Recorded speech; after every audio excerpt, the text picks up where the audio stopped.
health, education, climate. The United Nations, the World Bank, private actors. Locally rooted institutions, locally rooted experts. What we're really talking about is a very complex ecosystem. How do we find the interlinks? To innovate and come up with the best solutions. To actually rethink what we do as a broader development community. You're listening to the CGD podcast, where we explore smart policies for a better world. Each episode highlights an important development topic, hosted by a CGD researcher and featuring experts from around the globe. Tune in to learn how independent research can bring global prosperity.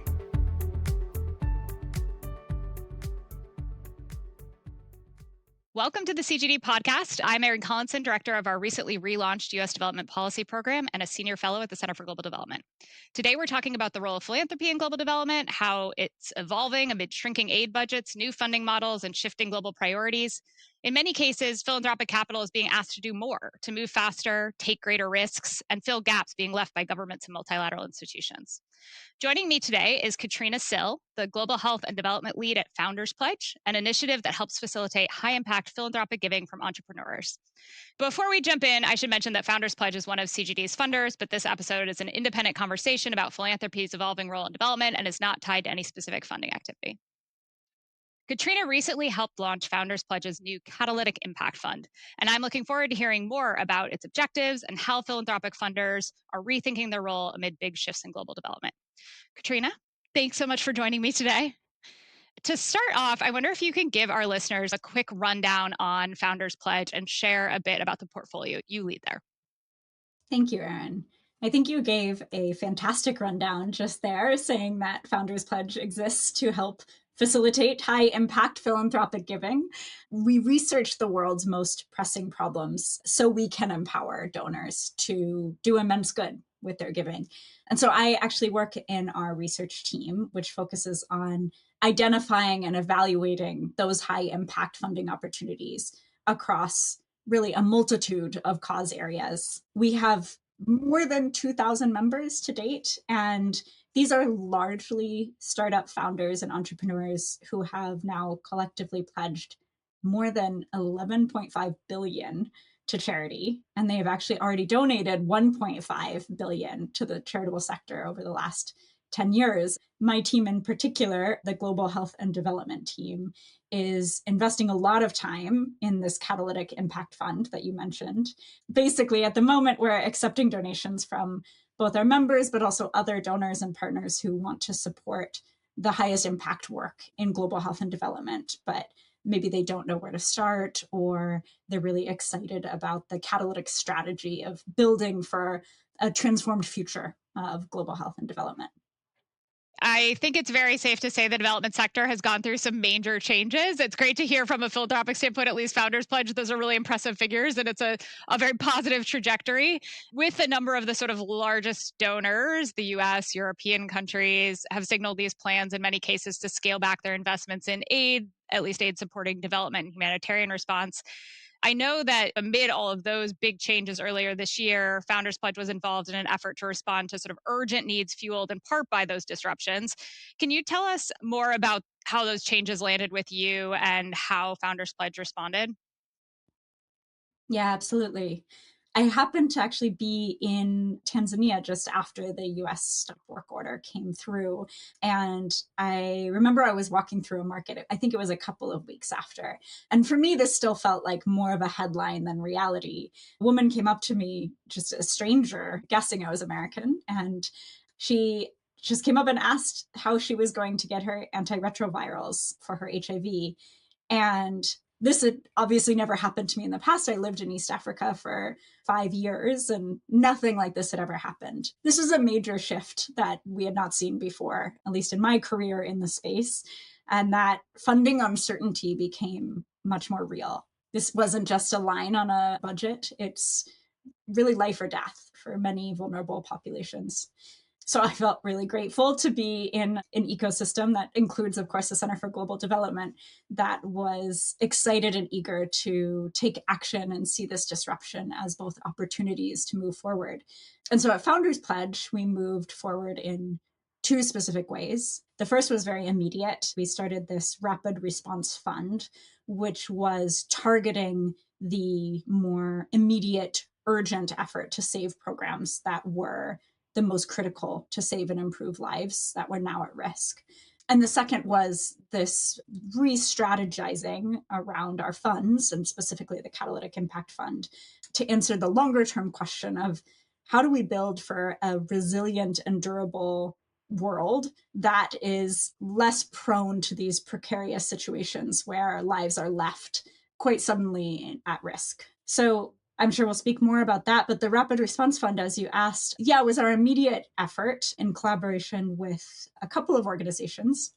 And we ended up mobilizing over 13 million in just 6 months, which was deeply motivating for me as an individual to see just how much people care about these lives. It ended up projecting to save more than 4,000 children's lives alone, and more than that in total lives.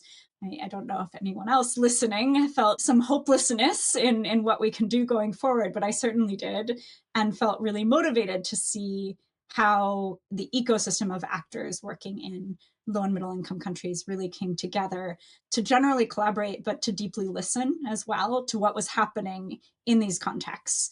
We were specifically working with the Life You Can Save and Project Resource Optimization, which I believe you've spoken with on the podcast as well, PRO.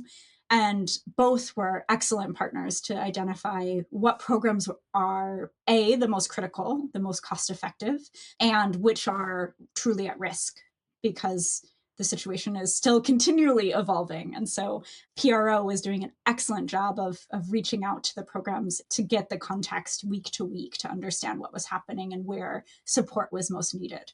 So the collaboration allowed us to mobilize resources and also communicate real up-to-date situations to donors. And that was the second thing that really motivated me, seeing how people responded with such deep care to the lives that were at risk in this sudden gap. So a unique situation where you could save a life for less than $1,000, which is wild when you think about it.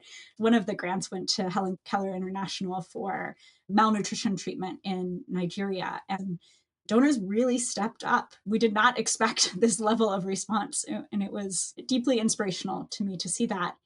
And so now we're taking that forward into this Catalytic Impact Fund. We made a total of 13 grants from that Rapid Response Fund to 11 partners. The last of these grants was actually a sort of a bridge grant. And I think it nicely illustrates both the importance of the immediate response with the longer term building of durable systems and an improved future. And that was to Clinton Health Access Initiative, or CHI, technical support units, which were particularly focused on empowering and supporting 10 sub-Saharan African governments as they made changes to their budgets in response to the cuts in their Ministry of Health, where more than 10% of their budgets were cut as a result of the frozen funds. And if you can imagine, every dollar from those Ministry of Health has potential to save lives. And so to cut 10% is quite a frightening concept. And so CHI has been supporting them to analyze where their budget was previously allocated and find efficiencies where they can integrate services that were previously through aid, and to look for ways that they can reprioritize the budgets to the most cost-effective and life-saving interventions. So this is the kind of thing that we're looking for now to start moving from that immediate rapid response fund, urgent gap filling, into this longer term building for the future to prevent this kind of thing from being as risky long term. I think that sort of uncertainty that you mentioned really was something that all of us were captivated by, and trying to think about how we can prevent this circumstance from happening again. And as you noted, I think it sounds like it was a really great partnership on all sides that you were able to build amid this challenging time.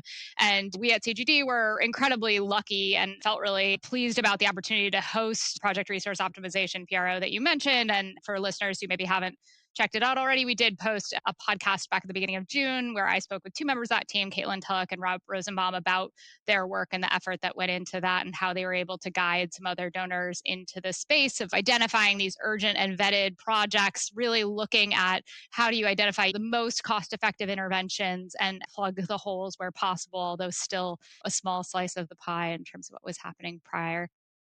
So I want to pivot a little. Clearly, you have been thinking a lot about how this sort of private giving can complement or even reshape traditional development finance.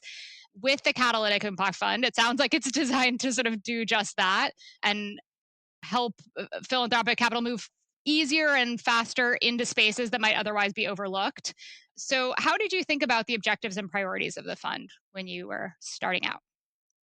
We have this prevention treatment analogy. This principle guiding the Catalytic Impact Fund is to really focus on that prevention aspect, trying to target the high leverage, timely opportunities where a modest grant can trigger systemic improvements or remove key bottlenecks in the long term.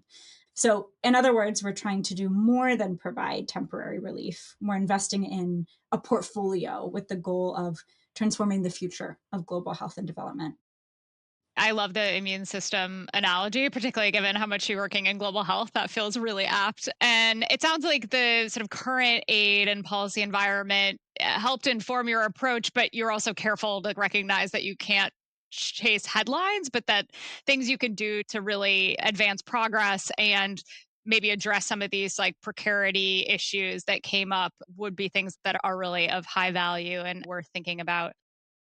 Has the emphasis of the new fund changed the way you identify investments? Have you employed like a more proactive approach to scouting opportunities? And maybe you can also share if there is a standard time frame or amount invested, any regional preferences when it comes to recipients?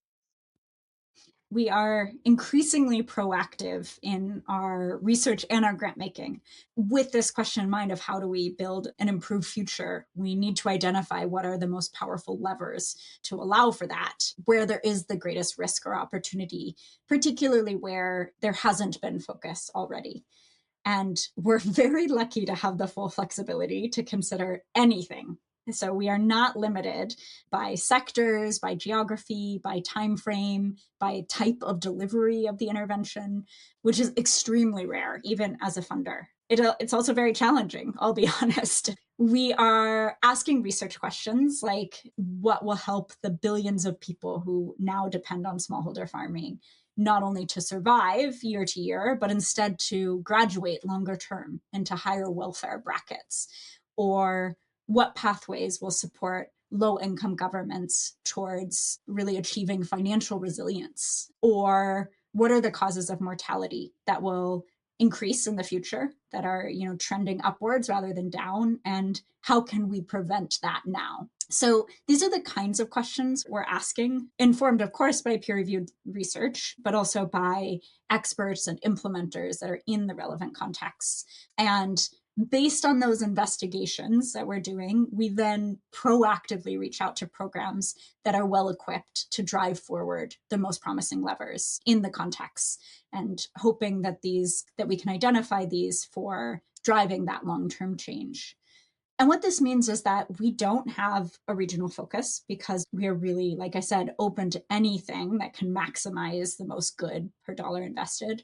So we're starting with this position of impartiality. We do believe that every person's life and well-being has equal moral value, regardless of where they were born.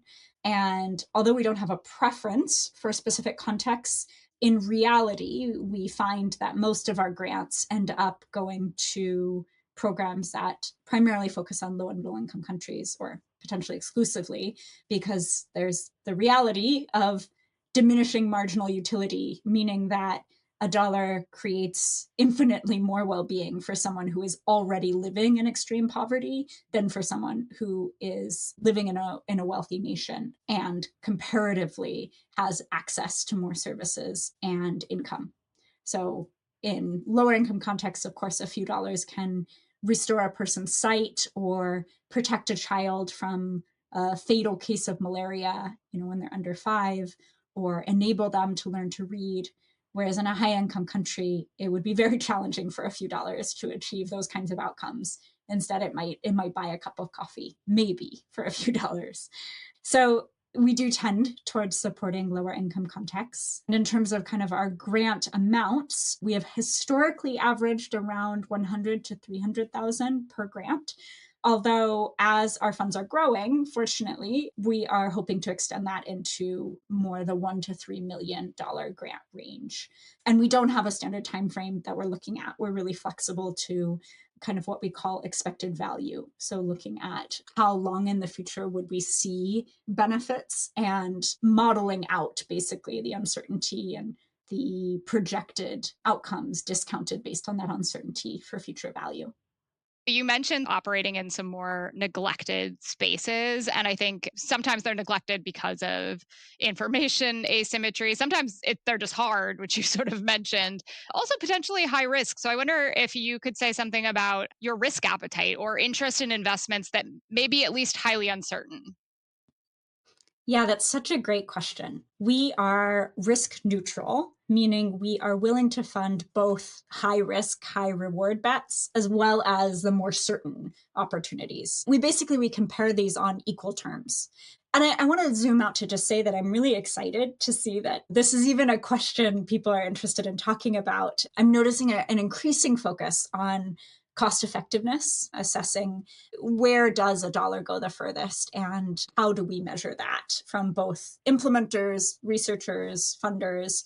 I'm also noticing that this can be a drawback at times, particularly in the effective giving ecosystem.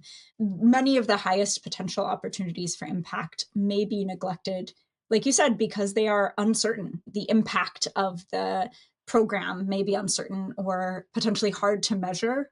And I notice that the focus that many of us have on trying to hit the highest return for dollar invested sometimes biases towards things that are the most certain or evidence-backed, where we have quite a lot of randomized control trials, for example, on a particular intervention.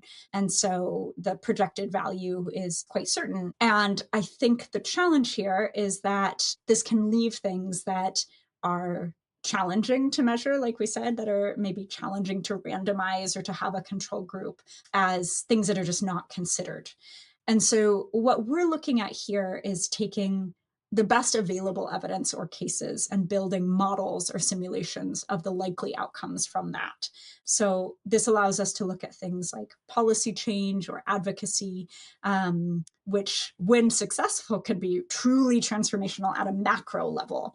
And because we are risk neutral, we can look at those forecasts and compare something that might have more certain evidence versus something that we're using our best available logic and case studies as well as available evidence and compare those against each other. And we can then invest in what has the highest expected value.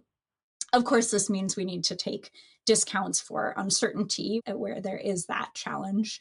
But it makes me excited that we are still able to value cost effectiveness, but with more flexibility to assessing the possibilities of things that are challenging to measure and not deciding that we will not consider those because of the challenge. I think it's important, obviously, to have that sort of slightly broader aperture. I do find that a lot of the people, particularly when we talk about international assistance and things, the advocates of, okay, let's pursue the interventions we know really work, tend to acknowledge that it's also important to leave room for that innovation and that we sort of have to bring some humility to the exercise because we don't know everything that works all of the time. And so having the willingness to try new things, explore new territory is a really important thing, as long as you pair sort of evaluation or you're tracking so you know what works in the end. You've been talking about this with some enthusiasm. So clearly you're excited about this in general as an endeavor, but I wonder what makes you most excited about this new fund and new approach that you get to pursue. I'm glad you can tell I am very excited about this. I think what makes me particularly excited is that there has been a disruption in the funding ecosystem with the shift in aid, not just in the US, but as you said, in European countries as well. And I love the idea of seeing a challenge as an opportunity. And I think that that is what I am seeing here with this fund. I think that this is a really exciting time to rethink how and what philanthropy can do, and to start thinking about how solutions can provide that long-term change and address root challenges. And I think I've seen a lot of efforts in my career to make cost-effective change, but I often see that these changes are also stepwise, relatively small changes and short-term. And so I'm very excited to get the opportunity to ask ourselves the question of what would be truly game-changing. In fact, our team has been using that as one of our main filters as we're looking across the many opportunities that could be very cost effective. We're asking ourselves, like, okay, which of these would truly change the future? Which of these are game changing, we sometimes say. I find that just deeply motivational to have the opportunity to even ask that, and then to see ideas come to the surface where I do think there is that hope. All right, so you put game change on the table. How do you think then about what it would mean to be successful in this work? What is going to change the game? And how would you know that you've succeeded, whether in the next 5 years or even over a longer time horizon? The way we think about our success or our impact is our counterfactual impact. So what would happen if we did not make this grant? And how does that differ from our projections and then the reality of making that grant? So that's informing how we decide on what we are investing in. It's also informing how we measure our success. And we see a few key levers where we expect this impact to be coming from to get a little bit more tangible in what catalytic can mean. So the first is on improving systems. The second is on accelerating progress, particularly removing key bottlenecks. And the third is supporting and enabling new proofs of concept to develop the iteration and foundation they need to be able to then move towards the next best thing that can be scaled up. So maybe I'll share a few examples in there of what we're kind of looking for in measuring success. So the first that I mentioned was improving or transforming systems. And so here we're asking ourselves the questions of, did this investment truly improve or transform a system to effectively then improve lives in the long term? So we're not asking just how many lives can this initial pilot save. We're asking, can this grant permanently strengthen institutions and policies to save lives for decades? And we're hoping, yes. One of our recent grants, as I mentioned, was to the Clinton Health Access Initiative, which, as you mentioned, is a big actor in empowering governments particularly in their health ministries. And here, success would look like, in our grant to support CHI, success would be that they have empowered governments to build their in-house capacity to analyze their own budgets and implement the improvements to focus resources on the most effective programs and to cut costs in areas where they could cut costs. So here we'll be looking and following up for basically cases of where the government was able to integrate critical services, invest more in critical services like childhood immunization or malaria prevention, and to find cost-saving efficiencies that can then sustain into future years.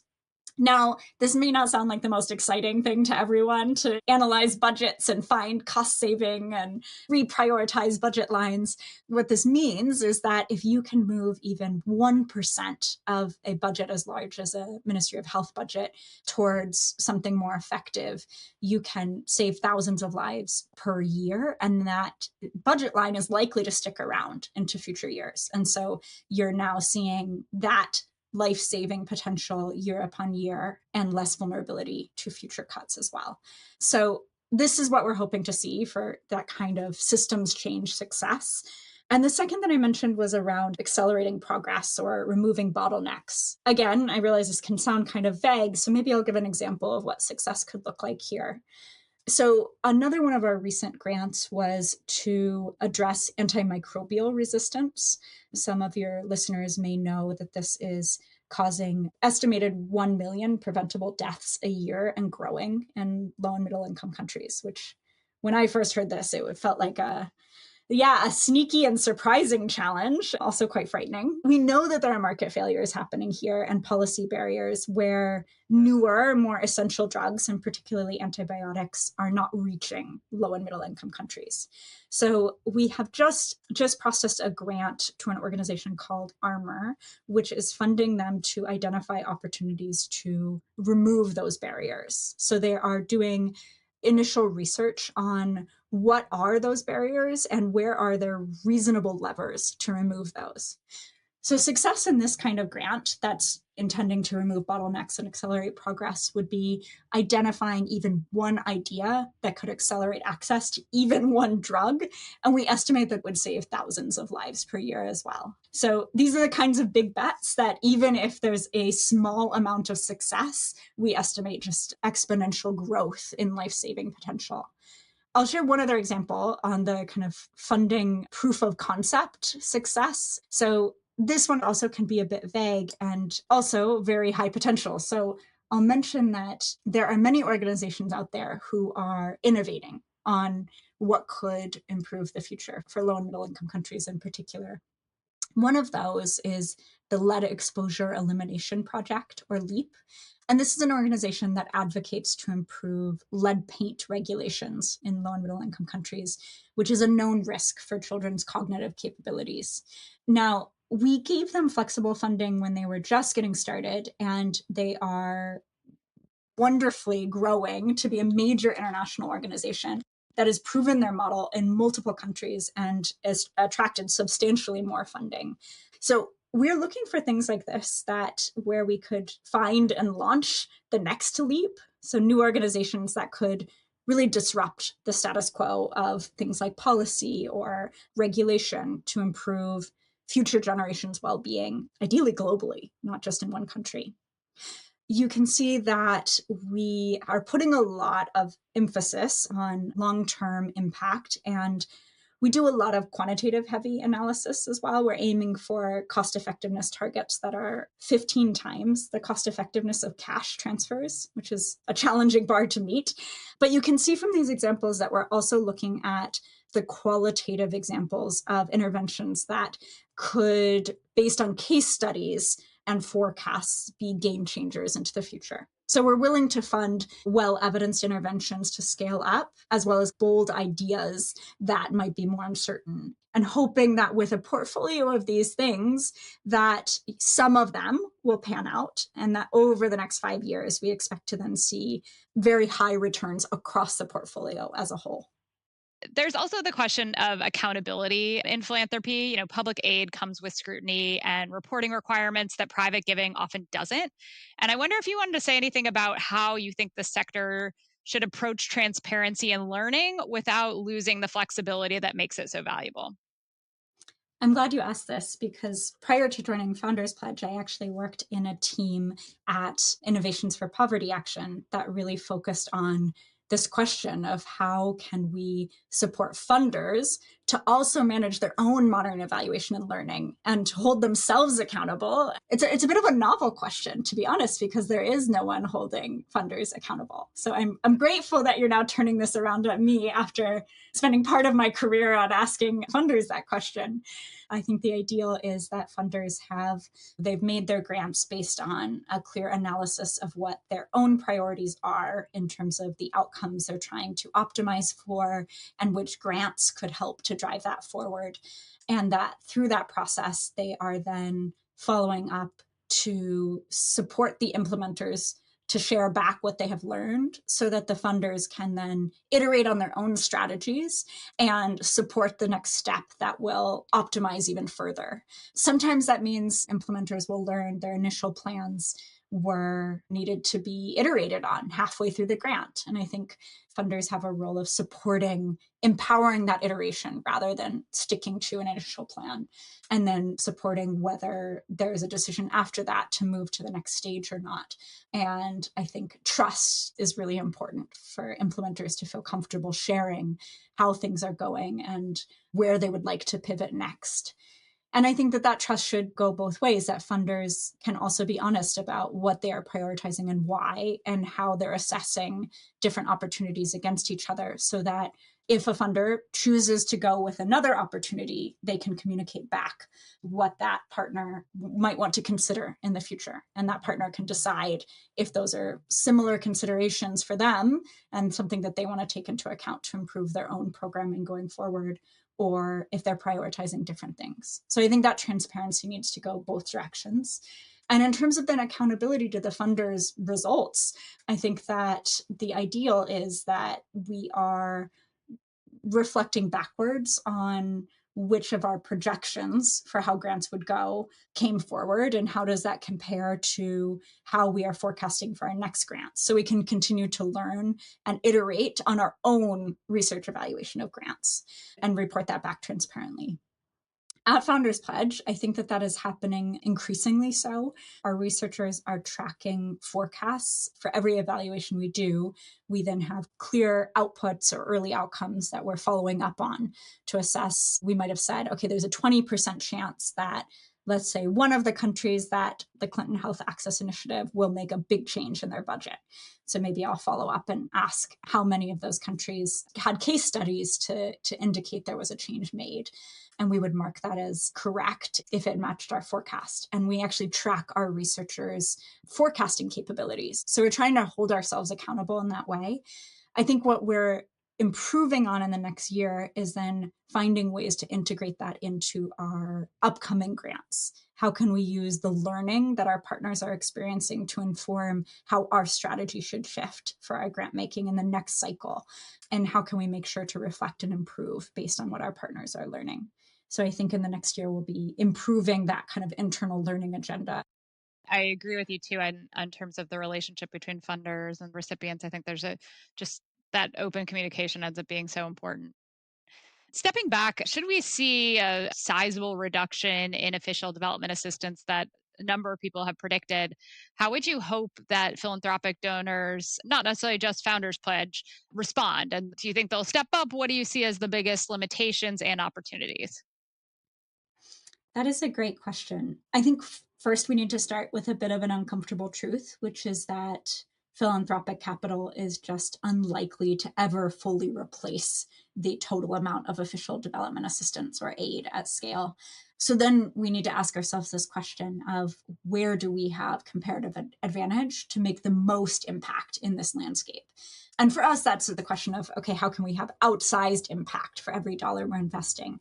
And that's where we want to target our funding. And so for us, we're seeing that as opportunities where you can fund potentially something that, for example, government won't be able to fund because it's higher risk, or there's not yet a proof of concept, like we said, or that maybe it has a longer time horizon before a result will be clear. Philanthropic funding can provide that sort of seed capital and that initial investment. So that's where we're seeing a lot of potential. Of course, that's not exclusive. There are opportunities for philanthropic funding to support scale up, which is also very critical. But we're seeing a unique window in that sort of higher risk, proof of concept, longer time horizon, higher uncertainty opportunities for philanthropy. When you think about this role of philanthropy over the next 5 or 10 years, what would good look like for the sector more broadly? I would say that philanthropic capital has a unique opportunity to support also private sector to take ownership of aspects that could improve well-being long-term as well. So I think that there are opportunities for donors to support maybe riskier endeavors that private sector or social enterprises could step in later on. We ask our podcast guests a couple of sort of standard questions. So the first is, if you could wave a magic wand and change any policy in the world, what change would do the most good? I love that question. So despite working in global health and development, I would actually say the lowest hanging fruit here would probably be ending factory farming. As many of us are aware, there's extreme suffering for the billions of animals that are in intensive factory farming today. And it would be very much within our control to end that. So this feels like a pretty easy win and very tractable. The benefit is that it would also help humans because it can reduce the pandemic risk, of course, and the need for antibiotic exposure of those animals. And Founders Pledge does actually have a a focus on farmed animal welfare and animal welfare as well. So this is something that we are also looking at supporting longer term. Okay, and the second one is, can you share a memorable story from your work? There are many, but I think the funniest ones are the failures. So I'll share a good one about being wrong. So when I was back in Tanzania, much earlier on, back in 2015, I had just moved for a new job and I was testing out solutions for a program that supported smallholder farmers. And I came in having just read the literature on what could support rural households and learned all about the risks from smoke inhalation and cooking indoors. And so I had this brilliant motivation to roll out improved cook stoves. I was very confident this would be well received because it reduces the need for firewood. Like I said, it avoids smoke inhalation and it improves the speed of cooking. So I thought, of course, why wouldn't people want this? So we launched the trial. Fortunately, it was a trial because nothing happened. Farmers did not want this cook stoves. It just was not what they were excited about. They were not asking for this.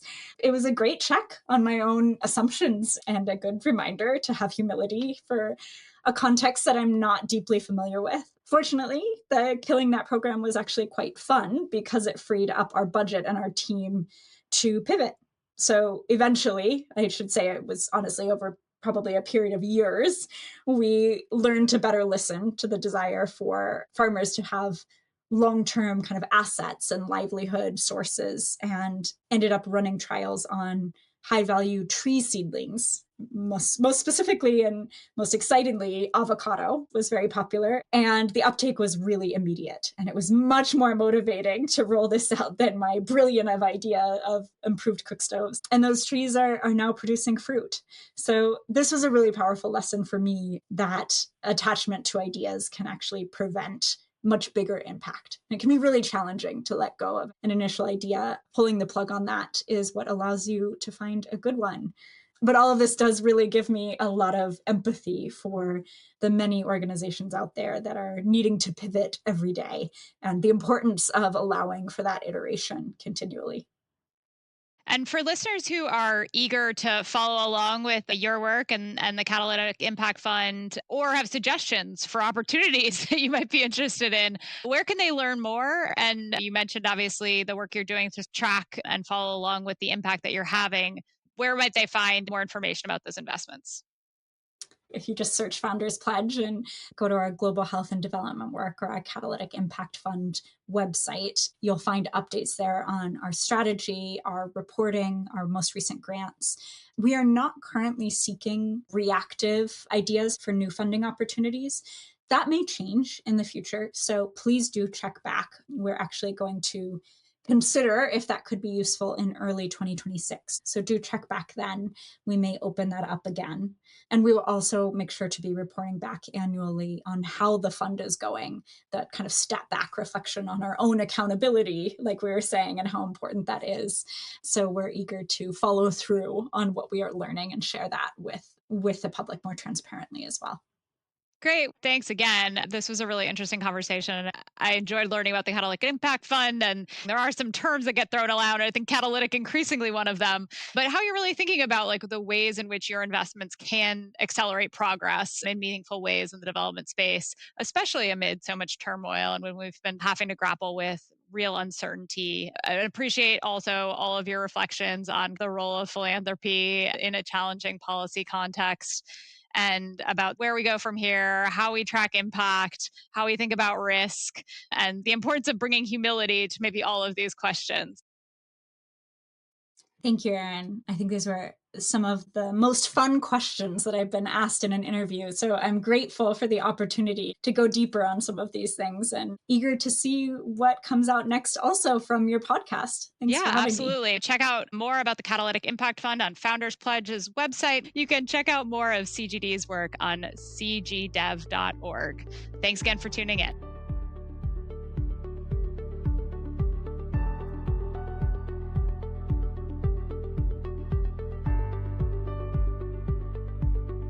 Thanks for listening to the CGD podcast. You can learn more about the topics discussed on our website at cgdev.org. That's cgdev.org. philanthropic.org. See you next time.